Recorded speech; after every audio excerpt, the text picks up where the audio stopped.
அங்கே இவன் மாடு 2-3 கிடக்கு பார்த்துக்கா. யாரு நம்ம மாரிப்பாண்டி மாடு. அதில் பிடிச்ச மாடை காட்டு 2 எடுத்துருவேண்ணா. கொஞ்சம் கிட்டோம் ஒரு வெளில இருந்தால் நாளைக்கு அண்ணாஜி வணக்கம். வணக்கம். நான் கோபால்ஸுங்கிற அமைப்பில் நாட்டு பசு மாடுக்காண்டி சேவை பண்ணிக்கிட்டு இருக்கிற அமைப்புலேருந்து உங்களை பேட்டி எடுக்க வந்திருக்கேன். உங்களை பற்றி அறிமுகம் இல்லை. நம்ம ஊர் மாவட்டம் பேர் நீங்கள் உங்கள் எல்லாத்தையும் சேர்த்து சொல்லுங்கள்.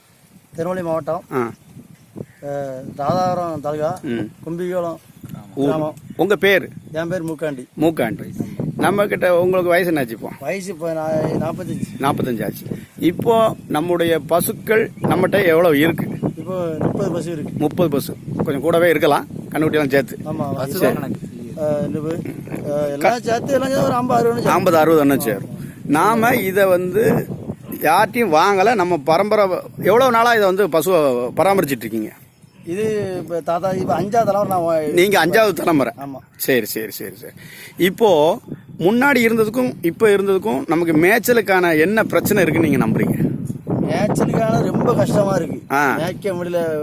வயல் விட்டா சண்டைக்கு வராங்க. மாடு ரோட்ல பார்த்தோம்னா ஏசுறாங்க. எல்லாத்துக்கும் ரொம்ப சிக்கல் இருக்கு.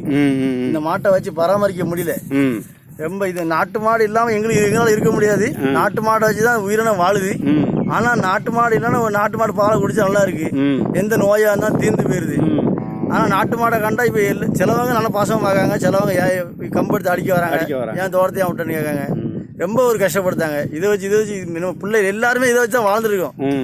5 தலைமுறையா இந்த மாடுகளை வச்சுதான் நம்ம வாழ்ந்துருக்கிறோம்.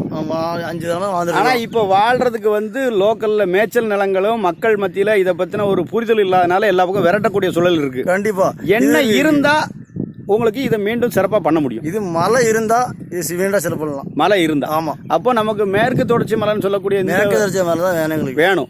அதை காட்டை ஓபன் பண்ணி கொடுத்தாச்சுன்னா நீங்க மீண்டும் மீண்டும் பிறக்க பிள்ளைகளை வச்சு வாழும். இல்லைன்னா இதோட முடிஞ்சிடும். நாம யாரையும் சாராம நம்ம இன்னொரு ஆட்களுக்கு வேலைக்குன்னு அடிமை வேலைக்கு போகாம நம்மளை நாம வேலைக்கு எதுவுமே போல இல்ல நம்மளை நாமே வாழ்றதுக்கு இது மட்டும்தான் நமக்கு உயிர்.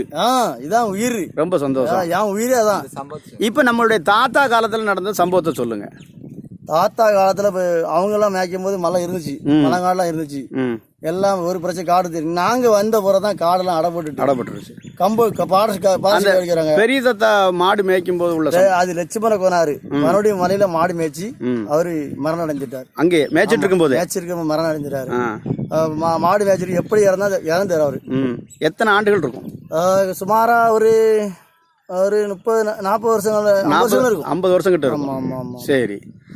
அவர் இறந்துட்டாரு.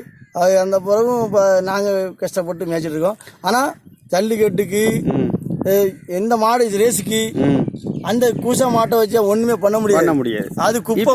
தாத்தாவுக்கு இங்க உங்களுக்கு மேய்ச்சிட்டு இருக்க காரணம் அந்த இருக்கும் போதே அவர் இறந்ததுனால அவரை வழிபடு தெய்வமா அவர் இப்ப நிலையம் கேட்டுக்கிட்டு இருக்காரு அப்படின்னு நீங்க என்ன சொன்னீங்க. இப்போ இது மாதிரியான நிலையங்களை மாடு மேய்ச்சிட்டு இருக்கிற காலகட்டத்திலேயே இறந்த ஒரு மகா உன்னதமான அந்த ஆத்மாக்களுடைய நினைவிடங்கள் நம்ம ஊர்ல இருக்கா? இருக்கு. எத்தனை பேருக்கு இருக்கு? அப்படி இங்க 2 இருக்கு. 2 பேருக்கு இருக்கு. இப்போ உங்க தாத்தாவும் அதே மாதிரி நிலையம் கேட்டுக்கிட்டு இருக்காரு. நம்மளால இப்ப போட முடியாத சூழ்நிலை இருக்கீங்க. சரி. இப்போ நமக்கு இதனுடைய வரலாற்று சம்பவங்கள் உங்களுடைய வாழ்க்கையில இது உங்களை பாதுகாத்ததோ இல்லைன்னா இந்த மாடுகளை பாதுகாக்கிறதுக்கு நாம ஏதாவது ரிஸ்க் எடுத்த வரலாறுகள் எதுவும் சொல்ல முடியுமா? தாத்தா இந்த மாடு 100 வயசு வரை அப்பா பாதுகாத்துச்சு. அப்பா இது மாடு அப்பா 100 வயசுக்கார வாழ்ந்தாரு. வாழ்ந்துட்டு அப்பா முடியாம கஷ்டப்பட்டு இருக்கும் போது எல்லாம் பொழப்பம் மாடு மேய்ச்சது எல்லாமே சொல்லிட்டு திருப்பி சொல்லுதாரு. மாடு அங்கே போடா அங்கே போடா அப்படின்னு சொல்லுவாரு. ஆனாலும் நல்ல புழப்பம் கொடுத்தவருக்கு 100 வயசு ஆன பிறகும். ஆனா மாடு அங்க மேய்க்கணும், மாடு இங்க மேய்க்கணும், மாடு அங்க போகுது சொல்லுவாரு. தன் சுயநலவை இழந்த பிறகு பேசுறாரு. அவரு கம்ப ஊனி நடந்தாரு. ஆனா அந்த பசுக்கு காலை கழுவி கொடுத்த பிறகு அவரு சொர்க்கம் போய் சேர்ந்தாரு. பசுவோட பாதத்தை கழுவி கொடுத்த பிறகு அவருக்கு மோட்ச பிராப்தியே கிடைச்சிருக்கு. ரொம்ப ரொம்ப ஒரு இதுவரைக்கும் நான் கேள்விப்படாத ஒரு விஷயத்த சொல்லியிருக்கீங்க.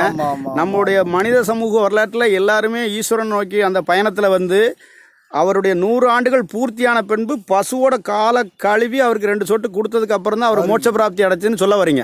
ரொம்ப சந்தோஷம் உங்கள்ட்ட பேசுனது. நன்றி.